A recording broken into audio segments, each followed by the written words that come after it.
രാവിലെ നീച്ച് വരുമ്പോൾ എപ്പോഴും കൺഫ്യൂഷൻ ആണ് കേട്ടോ. ഇന്ന് രാവിലെ ബ്രേക്ക്ഫാസ്റ്റിന് എന്തുണ്ടാക്കും? പക്ഷെ ഞാൻ ദോശയ്ക്ക് അരച്ച് വെച്ചിട്ടുണ്ട്. ഷെടാ മാവ് സെറ്റ് ആയിട്ടില്ലാന്നേ. അപ്പൊ കൈയോടെ ആ മാവ് തിരിച്ച് അവിടെ തന്നെ വെച്ചു. ഇനിയിപ്പോ എന്തുണ്ടാക്കും? ഓക്കെ, ഫ്രിഡ്ജിൽ സ്ട്രോബെറി ഇരിപ്പുണ്ട്. സോ നമുക്ക് നല്ല ഹെൽത്തി സ്ട്രോബെറി സ്മൂത്തി ആക്കാം. അതിനുവേണ്ടി നമ്മൾ 1 സ്പൂൺ ചിയാ സീഡും 5 കുരുകളഞ്ഞ ഡേറ്റ്സും കൂടിയിട്ട് വാം മിൽക്കിൽ സോക്ക് ചെയ്യാൻ വെക്കുക. നെക്സ്റ്റ് സ്റ്റെപ്പ് നമുക്ക് സ്ട്രോബെറിയും ബനാനയും കൂടിയിട്ട് ക്രഷ് ചെയ്യണം. കൂടെ നമ്മൾ വാം മിൽക്കിൽ സോക്ക് ചെയ്യാൻ വെച്ചിട്ടുള്ള ഡേറ്റ്സിലെ അതും കൂടി ആഡ് ചെയ്യണം. ശ്രദ്ധിക്കണം, ഞാൻ മിക്സിയിൽ ഗ്രേറ്റ് ചെയ്യല്ല ചെയ്യുന്നത്. ഞാൻ ജസ്റ്റ് ഒന്ന് ക്രഷ് ചെയ്തെടുക്കുന്നേ കാരണം നമ്മൾ ഫ്രൂട്ട്സിലുള്ള ഫൈബർ ഒന്നും നഷ്ടപ്പെടാതിരിക്കാനാണ്.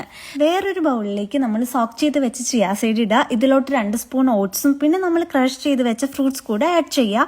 ടോപ്പിംഗ് ആയിട്ട് കുറച്ച് സ്ട്രോബെറിയും കൂടി കട്ട് ചെയ്ത് വെക്കാട്ടോ. എന്നിട്ടൊന്ന് ട്രൈ ചെയ്ത് നോക്കിയേ, അടിപൊളി ടേസ്റ്റ് ആണ്.